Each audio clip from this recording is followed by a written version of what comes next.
Lainnya adalah ayat yang paling berat dirasakan oleh Nabi Shallallahu Alaihi Wasallam. Begitu beratnya ayat tersebut sehingga ketika sahabat bertanya, "Ya Rasulullah, laqad asra'a ilaika syai'un." Anda kelihatan cepat sekali beruban. Apa penyebabnya? Maka Nabi kemudian menjawab, "Syayyabatni Hud wa akhawatuha." Saya beruban disebabkan oleh surah Hud dan yang semisal dengannya. Jadi ayat yang paling berat yang Nabi rasakan itu ada di dalam Al-Quran pada surah Hud. Yang kata Abdullah bin Mas'ud, sejak turunnya ayat itu saya tidak pernah lagi melihat Rasulullah Sallallahu Alaihi Wasallam tertawa sejak ayat itu turun. Ayat yang dimaksud adalah ayat yang ke-112 dari surah Hud. Allah Subhanahu Wa Taala berfirman, "Fastaqim kama umirta, wa man taba ma'aka, wa la taqwa, innahu bima ta'maluna basir." Maka istiqamalah engkau ya Muhammad sebagaimana yang telah diperintahkan kepadamu, dan begitu juga orang-orang yang telah bertaubat yang bersamamu, dan janganlah kalian melampaui batas. Sesungguhnya Dia, yaitu Allah, terhadap apa yang kalian lakukan Maha menatap. Ayat ini berat dirasakan oleh Nabi Sallallahu Alaihi Wasallam karena di dalam ayat ini Allah memerintahkan kepada beliau untuk istiqamah, dan istiqamah adalah perintah yang sangat berat. Istiqamah itu Bapak Ibu sekalian sesuatu yang sangat berat untuk dilaksanakan. Kalau tidak berat pasti bukan istiqamah, mungkin itu istirahat kalau tidak berat. Karena kalau istiqamah pasti terasa berat. Istiqamah membutuhkan mujahadah, membutuhkan kesungguhan, dan membutuhkan muhasabah, evaluasi diri. Nah, subuh ini adalah subuh terakhir bulan Ramadan tahun 1442 Hijriah ini. Selama 1 bulan mudah-mudahan kita telah melakukan mujahadah, kesungguhan di dalam ibadah khususnya, bahkan dalam seluruh aktivitas kehidupan kita. Maka di akhir Ramadan ini mari kita sempurnakan dengan muhasabah, melakukan evaluasi diri. Paling tidak ada 5 hal. 1, iman kita. Yang kedua, ibadah kita. Yang ketiga, akhlak kita. Yang keempat, ilmu kita. Dan yang kelima, taubat kita. Yang pertama, iman. Mengapa iman yang dievaluasi lebih dahulu? Karena iman inilah syarat mutlak keselamatan hidup di dunia dan di akhirat kelak. Allah Subhanahu wa Ta'ala telah menegaskan di dalam Al-Quran, "Man amila sholihan min dzakarin aw untha wa huwa mu'min." Barang siapa yang melakukan amal soleh, baik dia laki-laki atau dia perempuan, tapi syaratnya wa huwa mu'min, dia harus beriman. "Walanuhyiyannahu hayatan thayyibah." Kami pasti, kata Allah, akan menjadikan kehidupannya di dunia ini menjadi kehidupan yang berkualitas. "Walanajziyannahum ajrahum bi ahsani ma kanu ya'malun." Dan kami pasti, kata Allah, akan memberikan balasan yang lebih baik dibandingkan apa yang telah mereka lakukan semasa hidupnya di dunia. Apalagi iman itu sifatnya fluktuatif. Kadang-kadang naik, mungkin naiknya pesat sekali, tapi terkadang pula turun, bahkan barangkali turunnya sangat drastis. Sehingga kata para ulama kita seperti Imam Al-Bukhari dalam kitab Jami' Sahihnya, "Al-iman yazidu wa yanqusu." Iman itu bisa bertambah, iman juga bisa berkurang. Maka sesungguhnya Bapak Ibu sekalian, Iman tidak hanya sekedar bertambah dan berkurang, tapi iman juga yadkhulu wa yakhruju, masuk dan keluar. Kalau hanya sekedar tambah kurang, alhamdulillah, meskipun berkurang yang jelas iman itu masih ada. Tapi bagaimana kalau sudah sampai pada level masuk keluar? Berarti ada masa di mana iman itu keluar dari dalam hati kita dan meninggalkan diri kita. Lalu bagaimana jika kita tinggalkan dunia ini justru pada saat iman itu keluar dari dalam hati kita? Tentu Allah akan haramkan surga kepada kita. Innahu may yusyrik billah faqad harramallahu alaihi jannah. Siapa saja yang menyekutukan Allah, maka Allah haramkan surga baginya. Kalau surga diharamkan, itu artinya neraka lah yang akan menjadi tempat kembali kita. Oleh karena itu Bapak Ibu jamaah subuh yang dimuliakan oleh Allah Subhanahu wa taala, iman ini mesti selalu dijaga, dirawat, dipelihara sehingga ia semakin kokoh dan kuat di dalam hati kita. Caranya seperti apa? Yang pertama, banyak-banyak kita berzikir. Ala bizikrillahi tatma'innul qulub. Ketahuilah, dengan zikrullah hati itu akan menjadi tenang. Hati adalah wadahnya, tempatnya iman. Kalau wadahnya tenang, isinya juga akan tenang. Tapi kalau wadahnya goyah, maka isinya juga akan menjadi mudah goyah. Begitulah iman kita. Jika hati kita tenang, maka iman yang ada di dalamnya akan terjaga dan terpelihara. Tapi begitu hati kita mudah gelisah, gampang goyah, maka iman yang ada di dalamnya juga akan menjadi rapuh. Maka banyak-banyak berzikir kepada Allah Subhanahu wa taala. Alhamdulillah, Ramadan ini telah mengajarkan kepada kita untuk senantiasa berzikir kepada Allah Subhanahu wa taala. Setiap hari sepanjang malam kita isi kehidupan kita dengan zikrullah, dengan menyebut nama Allah Subhanahu wa taala melalui lisan kita dan mengingat kebesaran Allah Subhanahu wa taala di dalam hati kita. Yang kedua, iman itu dijaga dan dipelihara dengan membaca Al-Qur'an. Paling tidak mendengar ketika Al-Qur'an itu dibacakan.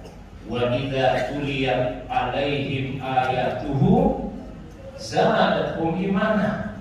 Dan apabila Al-Qur'an itu dibacakan kepada mereka, imannya bertambah. Ternyata sekedar mendengar pembacaan Al-Qur'an itu sudah bisa menambah iman kita, apalagi jika kita sendiri yang membaca Al-Qur'an itu. Kalau kita yang berkata seperti ini, apabila engkau ingin disapa oleh Allah, bacalah Al-Qur'an. Dan jika engkau yang ingin menyapa Allah, maka berdoalah. Jadi kalau kita baca Al-Qur'an, seakan-akan Allah yang berbicara, Allah yang menyapa kita. Tapi kalau kita yang berdoa, maka kita yang bicara, kita yang menyapa Allah Subhanahu wa taala. Ramadan juga telah membiasakan diri kita untuk semakin mengakrabkan, mendekatkan diri kita dengan Al-Qur'an. Dan mungkin di antara kita ada yang bisa mengkhatamkan Al-Qur'an di bulan Ramadan ini sampai beberapa kali. Nah, pelihara, jaga konsistensinya. Di luar Ramadan teruslah kita membaca Al-Qur'an dan berusaha untuk menghatamkannya pada setiap kurun waktu yang tertentu. Itu yang kedua. Yang ketiga, jaga iman kita dengan berdoa kepada Allah Subhanahu wa taala. Allah lah pemilik hati kita. Allah yang menitipkan iman itu di dalam hati kita. Maka Allah lah yang akan sanggup menjaga dan memeliharanya. Nah, kita tinggal berdoa kepada Allah Subhanahu wa taala. Banyak doa yang bisa kita baca, baik dari Al-Qur'an, dari hadis, ataupun yang diajarkan oleh para ulama kita.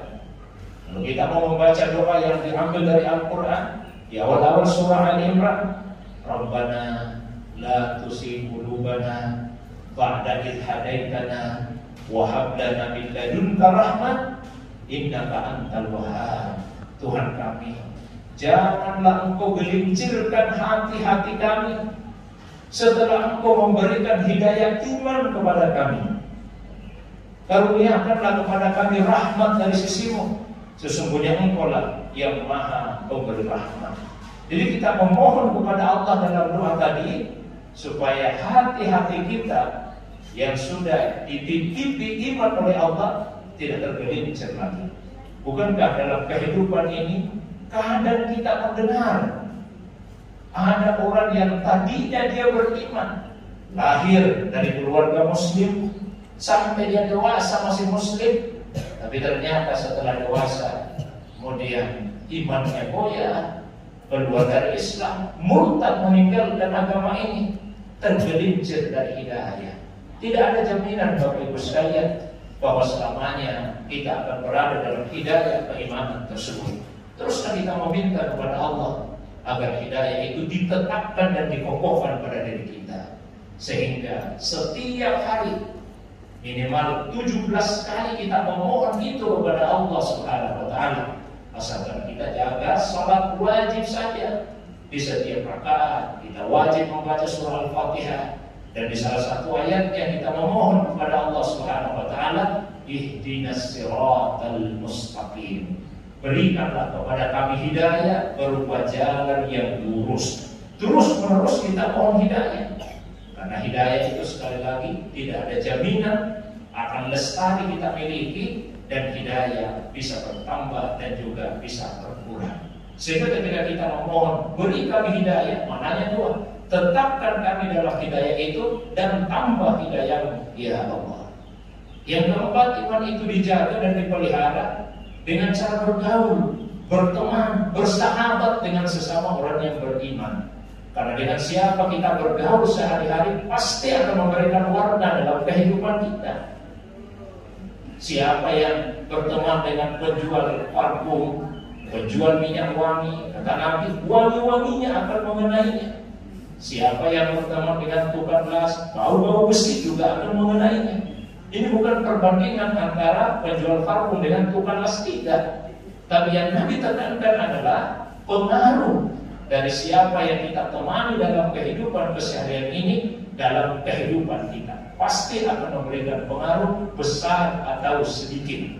Jamaah yang dirahmati dimuliakan Rasulullah, satu yang mesti kita muhasabah. Yang kedua yang mesti kita muhasabah ibadah kita. Ibadah kita, baik itu ibadah dalam arti ammah, ibadah umum, yaitu seluruh aktivitas hidup yang kita lakukan dengan tujuan untuk mendapatkan keridhaan Allah, maupun ibadah khassah, ibadah khusus atau ibadah murni, yaitu ibadah yang tata caranya, tempatnya, waktunya sudah ditetapkan secara pasti dan permanen dalam agama kita. Salat ibadah mahda, tata caranya jelas, tidak boleh diubah. Puasa ibadah mahda, waktunya jelas, tidak boleh dipindahkan. Nah, kita evaluasi pada dua hal, kualitasnya dan kuantitasnya.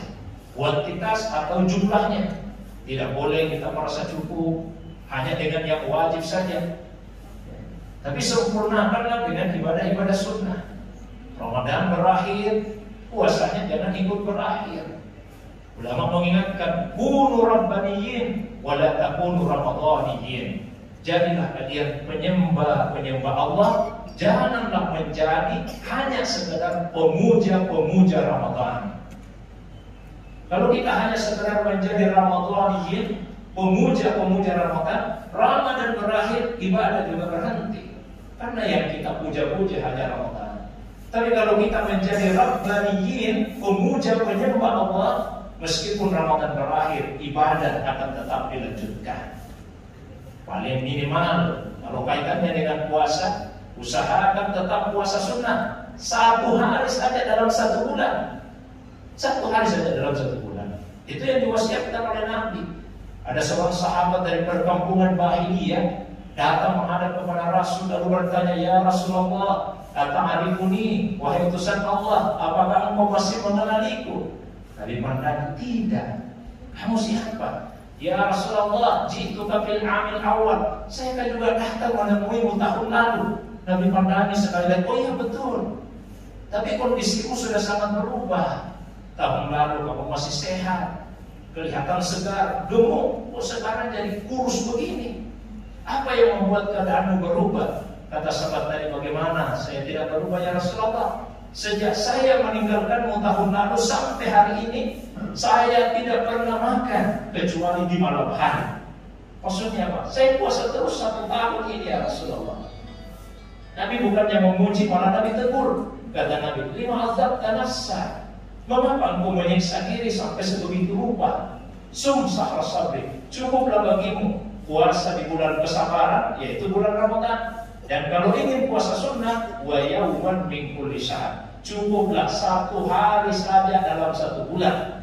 1 hari saja dalam 1 bulan. Tidak usah menyiksa diri. Makanya di surah Hud 112 tadi, Allah SWT juga mengingatkan, wala tatau, jangan berlebih-lebihan, jangan melampaui batas. 1 hari saja 1 bulan. Tapi kata sahabat tadi, ya Rasulullah, zidni fa inna kuat. Tambah lagi ya Rasulullah, saya ingin kuat. Masa cuma 1 hari saja? Kata Nabi, sudah kalau begitu yaumain min kulli syahr. 2 hari lah, 2 hari setiap bulan. Kata sahabat tadi, tambah lagi ya Rasulullah, zidni fa inna kuat. Saya ingin kuat. Kata dia, sudah kalau begitu salah satu ayat min kulli syahr. 3 hari lah setiap bulan. Zidni fa inna kuat. Tambah lagi ya Rasulullah karena saya ingin kuat. Ya sudah kalau begitu perbanyaklah puasa di bulan-bulan haram. Puasa tinggalkan, artinya selama selingi. Itu yang pertama kuantitasnya. Sama dengan salat. Jangan merasa cukup hanya dengan salat wajib saja. Sempurnakan dengan salat sunnah. Awal ma yuhasabun nas min amalihim yaumil qiyamah as-salat. Amal manusia yang pertama dihisab, dihitung nanti di hari kemudian salat wajibnya. Fa idza atamma kutibat lahu tamma. Kalau salat wajib itu sempurna, dicatat sempurna. Tapi siapa di antara kita yang sempurna salat wajibnya? Ada bahkan mungkin banyak kekurangannya. Ada yang meninggalkan salat karena faktor kemalasan, meremehkan kewajiban salat. Padahal bainal rajuli wal kufri aw syirki tarkus salat. Perantara antara seseorang dengan kekafiran dan kemusyrikan itu meninggalkan salat. Begitu seseorang meninggalkan salat karena menganggap salat itu tidak wajib, maka itu akan mengantarkannya kepada kekafiran dan kemusyrikan. Ada yang meninggalkan salat karena kesibukan urusan pekerjaannya. Ada yang meninggalkan salat karena kelupaan. Ada yang meninggalkan salat karena ketiduran. Mungkin ada juga yang meninggalkan salat karena menghadiri acara perkawinan. Banyak yang kita tinggalkan. Terus apa yang mesti kita lakukan? Dan Nabi SAW, Allah kemudian panggil malaikat. Lalu Allah perintahkan malaikat, unzur li abdi, periksa hamba aku ini, periksa. Allah minta tahu ada tidak salat sunnahnya. Kalau ada salat sunnahnya, maka Allah perintahkan, atimmu li faraidihi min sunani, sempurnakan kekurangan salat wajibnya, ambillah dari salat-salat sunnah, dari salat-salat sunnah. Maka jangan sekali-kali meremehkan salat sunnah. Salat sunnah itu yang akan menutupi kekurangan dari salat wajib kita. Sambil kita ikuti ceramah ini, kita azam di hati, niat dalam hati. Kita duduk sampai matahari terbit. Begitu matahari terbit, lewatkan sejenak sekitar 10 menit. Setelah itu salat sunnah 2 rakaat, salat sunnah isya. Pahalanya besar. Man shallal ghadata jama'atan, barang siapa yang salat subuh berjamaah, kita sudah subuh berjamaah. Summa qa'ada yazkurullah, setelah salat dia duduk mengingat Allah. Sekarang kita duduk, dan duduk kita ini untuk mengingat Allah. Kedua sudah kita lakukan. Hatta puasa sampai matahari terbit, sampai matahari terbit. Jangan lewat 1. Lewatkan sedikit dari jam itu, karena jangan salah proses matahari terbit. Setelah matahari terbit, semua yusalli rakaatain. Setelah itu dia salat 2 rakaat. Kalau ini kita lakukan subuh jamaah, alhamdulillah sudah. Duduk berzikir sementara kita kerjakan. Tinggal 1 lagi, salat 2 rakaat setelah matahari terbit. Apa keutamaannya? Karena tahu ajrul haji wal umrah, dia dapat pahala seperti orang yang haji dan umrah. Tamma, pahalanya sempurna. 2 tahun terakhir susah pergi umrah, haji juga susah. Tapi kita tetap bisa dapat keutamaan pahalanya dengan melakukan 3 amalan tadi secara akumulatif. Subuh jamaah, duduk berzikir setelahnya, dan setelah itu salat sunnah isya 2 rakaat. Itu yang kedua. Bapak Ibu jamaah yang dimuliakan Allah. Kemudian berikutnya yang ketiga yang mesti kita muhasabah, evaluasi pada diri kita, akhlak kita. Akhlak kita kepada semua orang, dimulai dari akhlak kepada kedua orang tua kita, terutama ibu. Tadi pernah ditanya, man ahabbun nas bi husni sohbati ya Rasulullah. Siapa orang yang paling layak, paling pantas saya perlakukan dengan baik ya Rasulullah? Kata Nabi, ummuka, ibumu.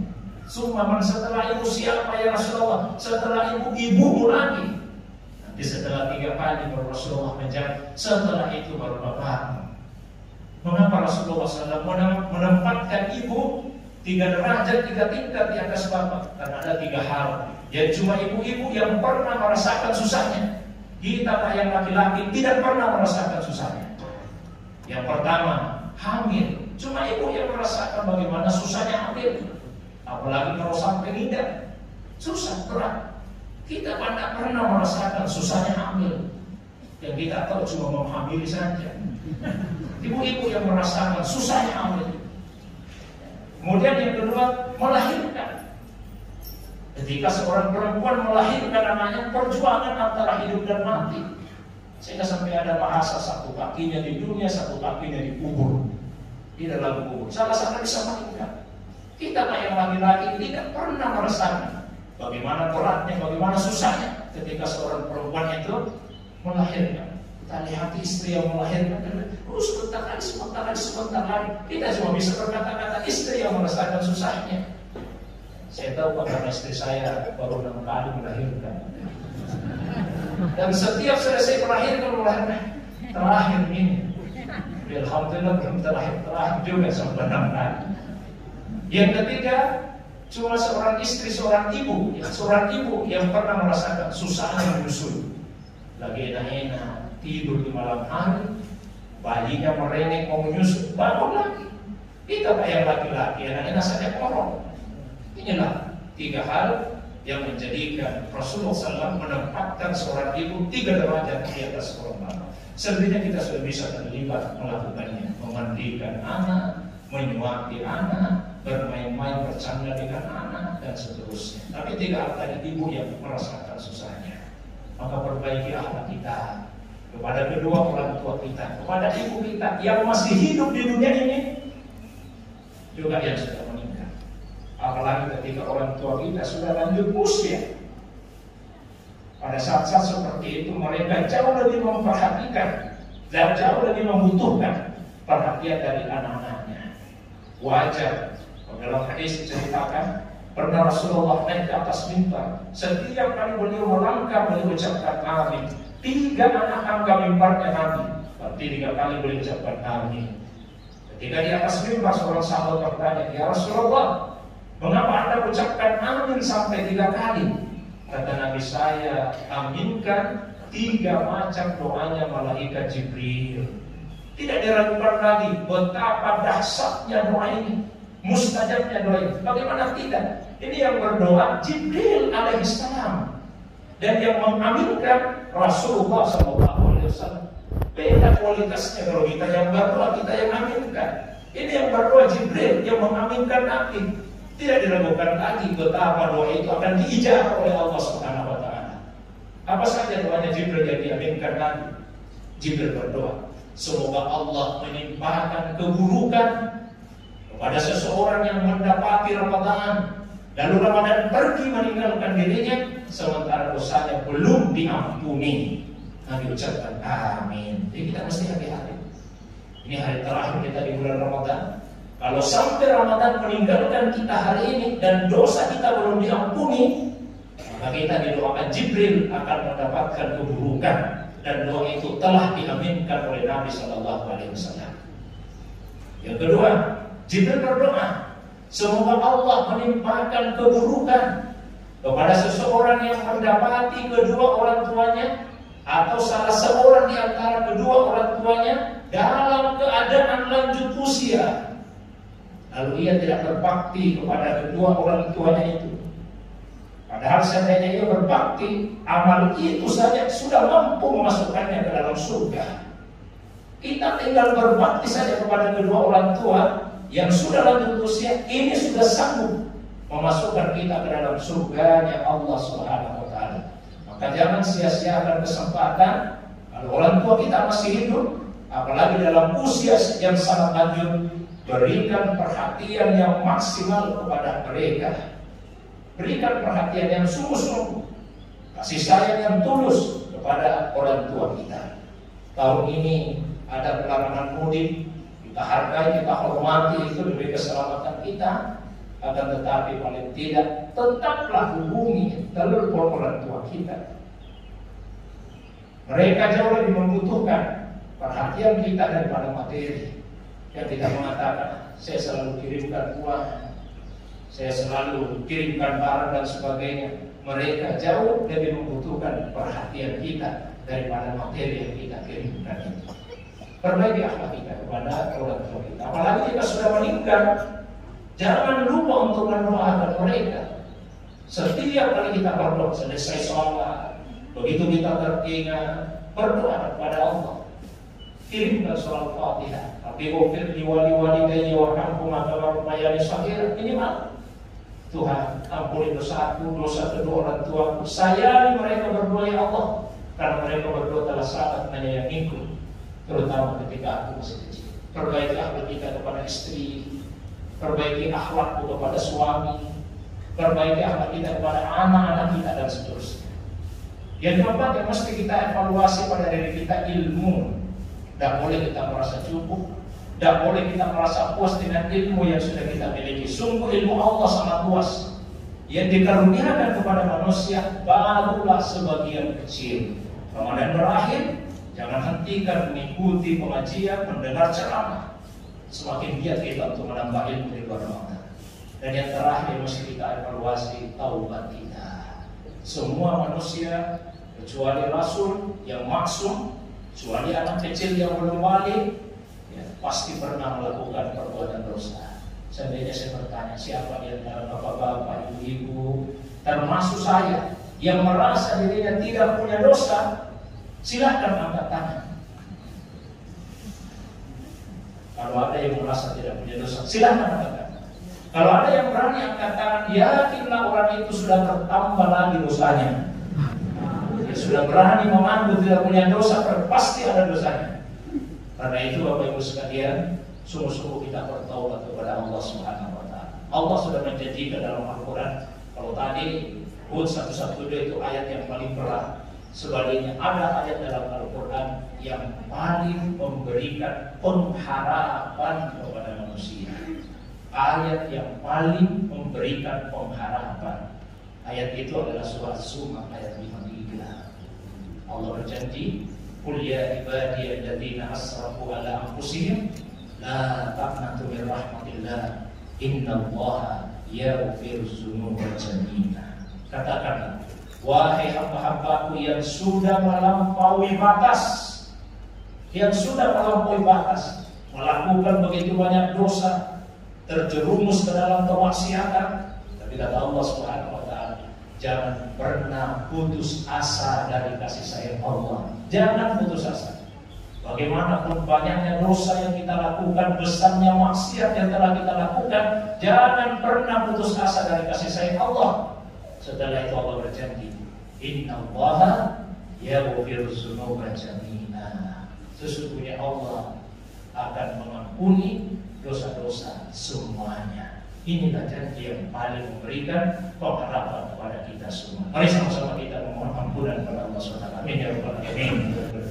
Subhanaka rabbil izzati amma yasifun wa salamun alal mursalin wa akhiru da'wana alhamdulillahi rabbil alamin. Demikian mohon segala perkara. Subhanallah bihamdihi asyhadu an la ilaha illa anta astaghfiruka wa atubu ilaik. Saya pribadi mengucapkan mohon maaf kepada Bapak Ibu hadirin sekalian. Mudah-mudahan Allah SWT menjadikan kita dapat bertemu kembali di Ramadan. Assalamualaikum